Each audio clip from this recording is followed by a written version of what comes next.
Vous écoutez la série Sous le limon, épisode 5 de l'ordre dans le chaos. Salut!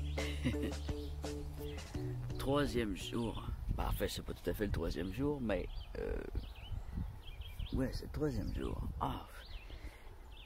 Je fais un peu de tout. Je fais le montage, la musique, tout. Alors, moi, ça fait plusieurs jours que je suis là-dessus, mais c'est le troisième jour d'exploration. Alors... Troisième jour d'exploration minérale. Oh, il y a du maringouin. Alors, hier, il y a neigé, mais ça donnait bien parce qu'il fallait vraiment que je repose mes jambes. Alors, j'étais 2 jours au repos parce que j'avais les genoux et les jambes complètement molles et les genoux douloureux. Il y a un oiseau qui vient de passer juste devant moi, mais vous ne l'avez pas vu. Vous voyez juste derrière. Oh. Alors, c'est pour ça que je vais virer la caméra de bord. J'ai avec moi, cette fois, un sac pour ramasser des déchets. J'ai toujours ma passoire à macaroni, très efficace. Un petit plat, une petite pelle, mon eau et quelque chose d'extrêmement important. Plus que l'insecticide. Je l'ai, mon insecticide maison, il a fonctionné, je l'ai ramené. Ça. Pour me laver les mains, me nettoyer. Alors, voilà. Ouais, j'aurais peut-être dû emmener une petite brosse aussi pour les roches. Mais, comme vous avez vu, on les voit, on peut pas nécessairement les identifier durant le fait que je creuse, durant l'exploration, mais ça s'annonce de plus en plus intéressant, de plus en plus. C'est enrichissant, parce qu'à chaque fois que je recherche les roches, je me retrouve à faire des recherches en même temps sur la géologie, sur l'histoire de la Terre, de ce qui a formé la rivière, ce qui a formé la baie James. C'est tout un réseau de rivières qui est nourri par l'eau douce maintenant, qui descend au nord, mais au départ, c'est tout un réseau qui a été créé par la fonte des glaciers du Grand Nord, de toute l'Amérique du Nord, hein, pas du Grand Nord. Et partout en Amérique du Nord, il y a eu ce genre de traces de glaciers, mais particulièrement ici, on les voit là, à certains endroits. Là, vous allez en voir dans la vidéo. Là, derrière moi, ça a été apporté par l'homme. Mais quand ça a été apporté par les glaciers, les roches sont énormes. Et ils sont suspendus parfois à des endroits où tu te dis, mais comment que ça s'est fait? Comment ça se fait qu'il y a une roche là, qu'on voit nulle part ailleurs? Elle a été portée où, comment? Ben, par les glaciers. Les glaciers, quand ils ont descendu, ils ont travaillé fort sur la terre, ils ont mis de la pression, ils ont créé parfois même des failles, ils ont fait chauffer le sol, ils ont fondu, ils ont été encore plus vite, ils ont traîné avec eux d'immenses rochers, ils ont déchiré le sol, ils ont créé des pierres dans lesquelles on voit les traces de la cassure de d'autres roches qui se sont entremêlées. Et le mélange d'eau et de feu et d'argile, c'est un milieu... ouais, parfois ça a amené aussi des grands bancs de sable qui aujourd'hui filtrent de l'eau de pluie qui fait une eau douce, merveilleuse à boire ici, à la meilleure eau au monde. Et tout ça. Mais cette vidéo aussi, de cette série, en fait, toute la série se consacre uniquement à un sujet, tout ça, sinon là, je finirais plus. C'est tellement long, élaboré, mais super intéressant, mais j'y touche un peu parce que je veux en même temps comprendre puis saisir un peu la chose. J'ai touché un peu l'histoire des colons avec la draft. Alors ça explique la couche de limon qui est brune, ensuite qui devient grise. Alors là, il n'y avait pas eu de draft. Alors la draft, c'est le 100 ans. Et donc on a une couche d'à peu près un pied, un demi-pied de copeaux de bois pourris. Et ensuite, là, on tombe dans ce qui m'intéresse, la forme d'argile plus pure, que j'appelle l'argile native ou l'argile pure. Et sous cette argile pure, on a une petite croûte d'argilite friable. On a vu dans cette petite couche d'argile friable des petites formations, hein, des petites formations de bois qui commencent à se fossiliser. Il est encore fragile, alors, mais dans 500 ans, peut-être plus 1000 ans, 2000 ans, il va être plus dur, assez long à se former. avec le bois devienne un fossile, c'est quand même assez long. Mais il est en formation, il est en train de se faire. Et bon, il ne devait pas avoir de la forêt ici tout le temps. Alors, c'est des forêts qui sont quand même jeunes. Ensuite, tandis qu'en Amérique du Nord, tu vas vers la Californie, peut-être le milieu de l'Amérique, où il y a eu, on voit en Afrique aussi, ou dans les endroits plus au sud, en fait, tous les endroits au sud, on voit du gros bois fossile. Alors, eux, c'est la place du bois fossile. Alors, ici, c'est pas la place du bois fossile. Les petites formations d'opale, bon, capotez pas, hein, c'est de l'opale bas de gamme. C'est pas parce qu'on dit opale qu'on dit des petits chicklings. Alors, les chicklings sont rares. C'est pas des opales d'Éthiopie avec des flammes de feu dedans, là, tu sais, des buteaux brillants, toutes multicolores. Non, non, c'est de l'opale rose, peut-être spécifique à la région. C'est ce que je veux voir. Pour ça, il faut que j'en sorte plusieurs spécimens. Et pour voir si elle est spécifique. Mais à date, j'ai vu des opales roses qui y ressemblent. Et c'est intéressant. Je ne savais pas qu'il y avait de l'opale. Non, je le savais, j'en avais une. J'avais une belle opale que j'avais trouvée dans un chantier, grosse comme ça.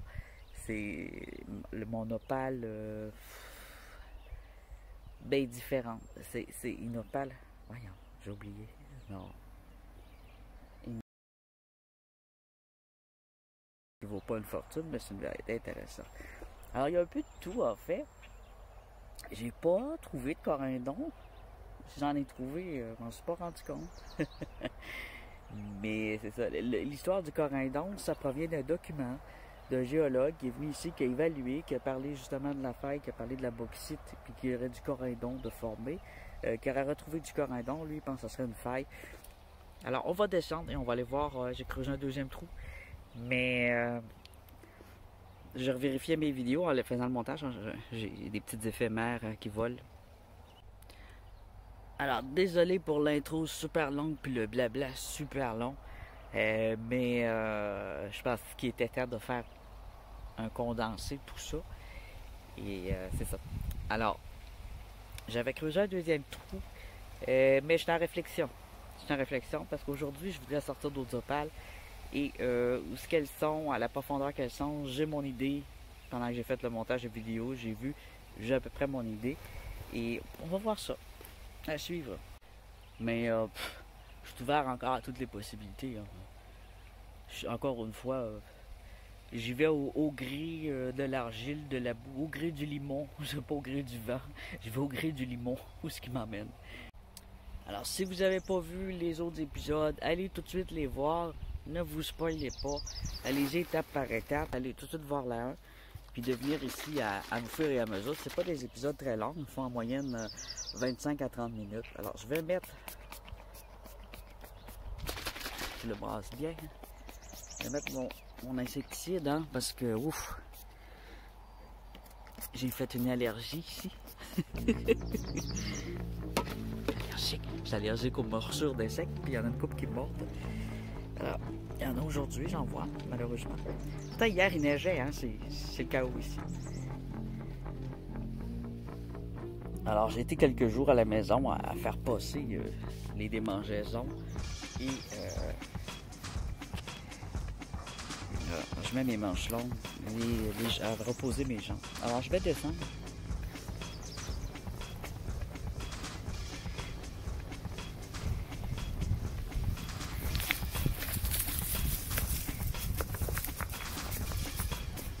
Je laisse descendre les roches qui sont instables.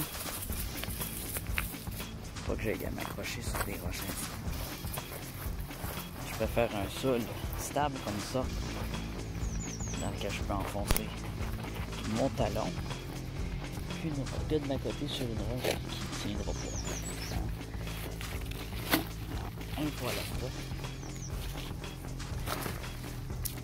J'avance mon sac et je m'avance moi sur les fesses.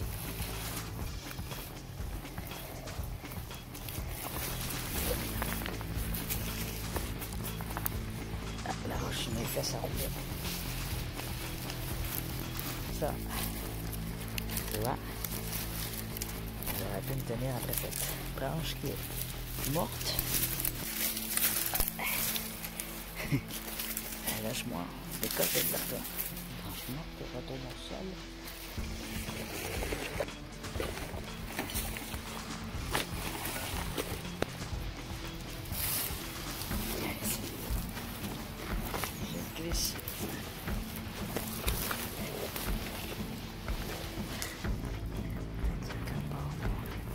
corne. Un petit corne.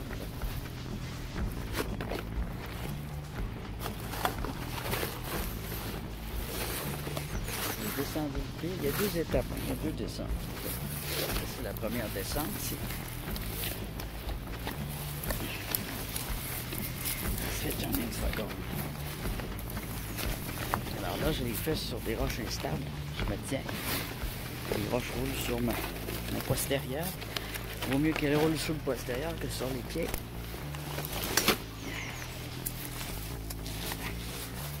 Alors, ici, je vais pouvoir me mettre debout, hein, c'est mon avis. Ouais, je me tiens toujours. Voilà.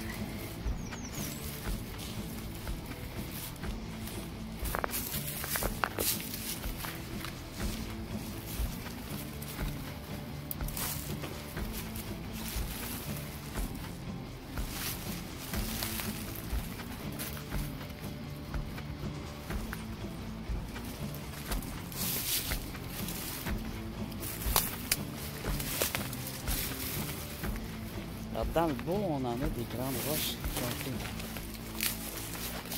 posées par le glacier.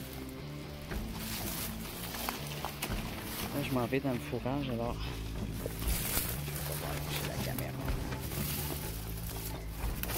Malgré que je regarde, juste pour faire souci d'immersion. Et ça vous donne une idée comment ça.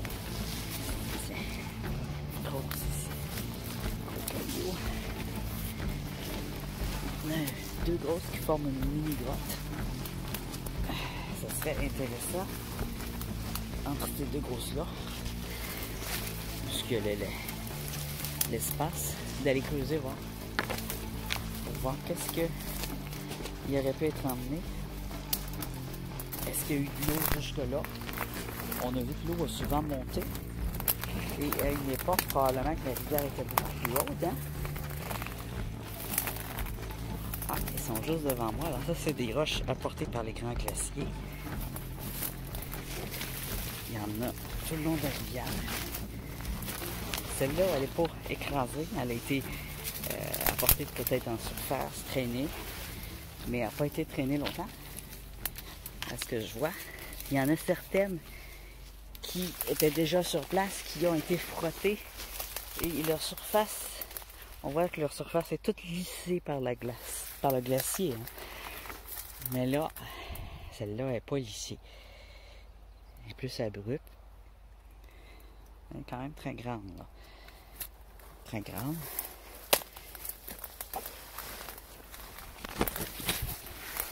Ici, quand ça va fleurir, vous allez voir, ça va être tout joli. Je ne sais pas si ça va fleurir durant cette vidéo-là. On voit pas de bourgeons. Durant cette série, je veux dire. Ça serait bien.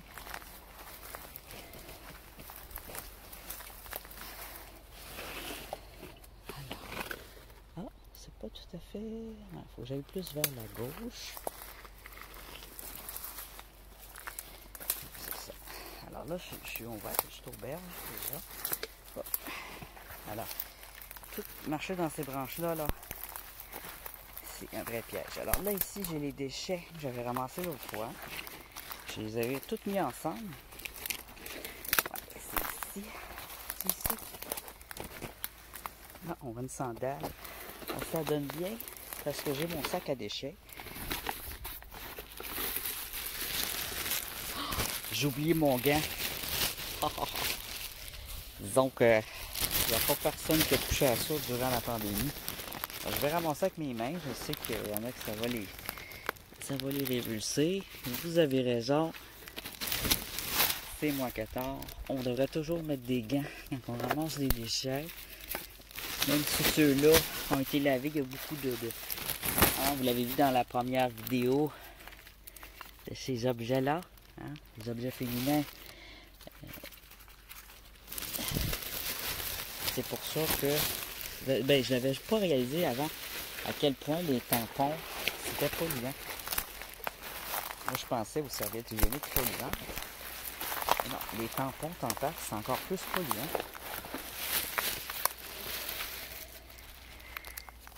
serviette hygiénique, c'est tel que tel, c'est biodégradable parce que j'en vois pas. Ce que je vois, c'est tout, c'est styrofoam. C'est le plastique, tout ce qui est en plastique. Styrofoam, c'est un plastique. Alors, toutes ces choses-là, on voit que ça se dégrade très difficilement. Ça nuit au paysage, ça nuit aussi à la nature. Les briquets aussi. Il n'existe pas de briquets encore qui sont pas il y en existe en métal. Alors les objets de plastique, pourquoi ça pollue plus qu'un objet de métal ou qu'un objet en bois? L'objet de plastique, il est très lent à se dégrader, mais quand il se dégrade en plus, il crée des micro-pigments, tout petits qu'on ne voit pas à l'œil nu, et qui rentrent dans les branchies des animaux, dans notre air, dans l'eau qu'on boit, qui ne va pas se faire filtrer. Ça ne se filtre pas. Il y en aurait même, parce que j'ai vu, là j'ai plus ma source, je ne m'en rappelle pas, il y en aurait même dans notre pluie qui pleut sur nos têtes. Alors c'est pour ça qu'il faut absolument réduire notre consommation de plastique. Il y a maintenant des plastiques végétaux. On peut réutiliser notre plastique par le recyclage. Mais l'idéal, c'est de favoriser les objets qui sont en bois, en céramique, en granit, en pierre, en argile. Ah, il est là mon petit tas. En argile,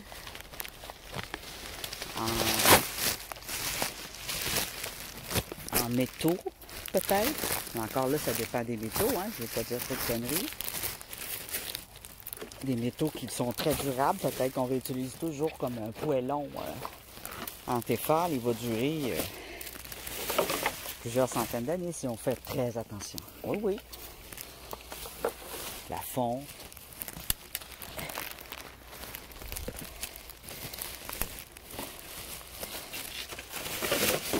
Mais une trop grande quantité de fer, c'est aussi un polluant parce que ça crée de la rouille. Alors, tu vois, c'est tout le styrofoam. C'est tout ce que les écologistes se tuent à répéter. J'ai à répéter, moi je fais partie de ces écologistes-là. On se tue à répéter aux gens. Bouteille d'eau, s'il vous plaît. Hein? Utilisez des thermos réutilisables. Réutilisez une bouteille d'eau. Mettez. Ah, ici, l'eau, là. L'eau du robinet. A voulu rejoindre les déchets, il est en plastique, il y a du plastique dessus, il est tombé dans le sac. Utilisez, il faut avoir des idées, hein. Je ne vous donne pas des ordres, je vous donne des idées, parce que des fois il y a plusieurs idées qui sont bonnes. Vous pouvez utiliser un thermos, vous pouvez réutiliser une bouteille comme ça, vous en avez une chez vous, vous mettez toujours la même, vous la lavez avec du savon, vous la mettez dans le lave-vaisselle. Écoutez, n'achetez pas des packs de 12 de bouteilles d'eau. Si vous avez soif, vous êtes en auto, vous avez oublié d'emmener de l'eau, choisissez une bouteille en vitre. Le verre, c'est pas un grand polluant. C'est coupant par exemple, il ne faut pas le toucher dans la nature. Il faut le recycler, le réutiliser. Alors, là c'est ça. On débute cet épisode par un ménage.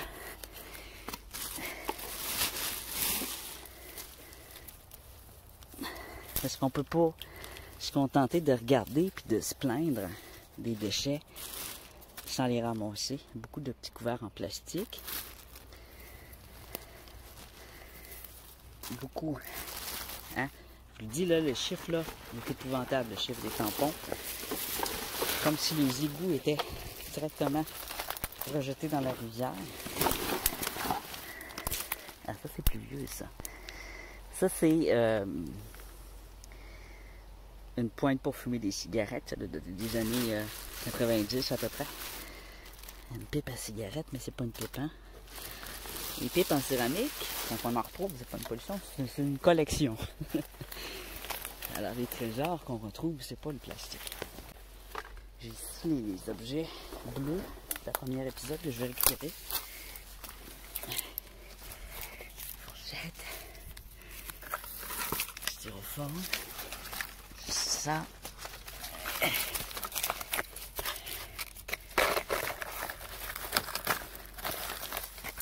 C'est déjà beaucoup plus beau, hein? On voit mieux la nature. Alors, ça fait des micros...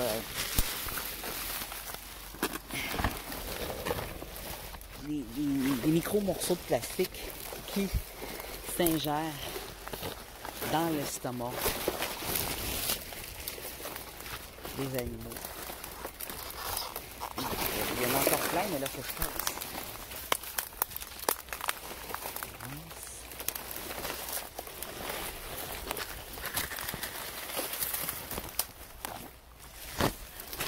Alors, je vais ressortir de l'autre côté où ce que j'avais fait mon trou. Si je me retrouve dans ce labyrinthe. C'est ici un très gros morceau de styrofoam.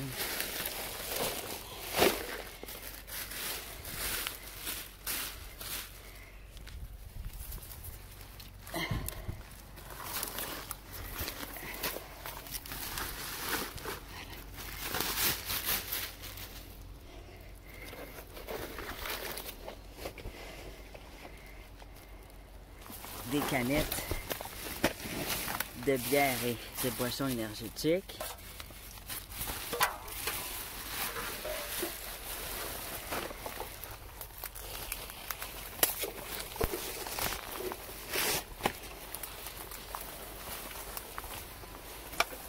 Alors la pollution, ça concerne aussi les hommes, hein? Ça concerne autant les hommes que les femmes.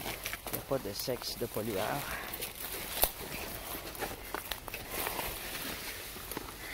Voilà. Oh, hey, l'eau a baissé d'un coup. Et pourtant, il a neigé. Il y a eu de la pluie et l'eau a baissé. C'est impressionnant. Il y avait de l'eau ici, il y a 2 jours, là, fiouk. Alors, elle va continuer à baisser comme ça. L'eau, c'est l'eau du gel qui part.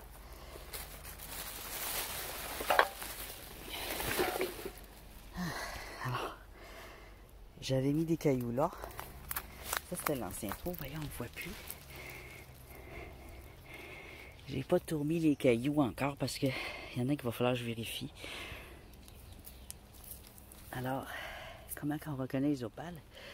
La surface des opales, elle est jaune un peu. Elle est... c'est comme s'il y avait de la farine de coller dessus. De la farine de biscuit, tiens. Ça ressemble à de la farine de biscuit, ce qu'il y a autour.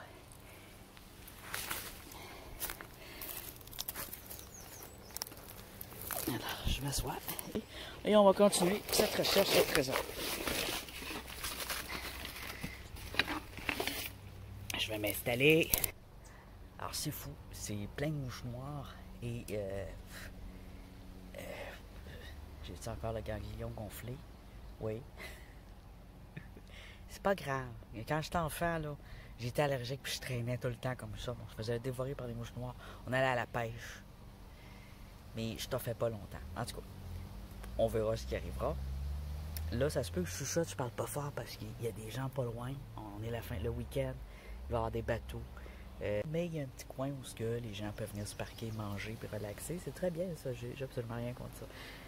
Je veux juste que je vais être seul puis je veux relaxer, profiter de ce petit temps seul avec moi-même et YouTube. Alors, qu'est-ce qu'on recherche? Des surfaces en biscuit et des surfaces transparentes. Et ce que je vais faire, c'est que je vais les mettre dans ma passoire, mais si c'est trop petit, je vais les mettre directement dans mon sac ou dans une poche, dans mes poches. Ah oui, lui, déjà au fond, il y avait... Ça, c'est le deuxième trou, hein? Alors, dans le deuxième trou, j'ai pas trouvé d'opale. C'est dans le premier trou. J'aurais peut-être dû rester dans mon premier trou. Mais je suis pas loin. Alors là, j'irai creuser par là. Ça se pourrait qu'il faut aller plus loin. Je suis peut-être trop au bord de l'eau. On va voir. On va voir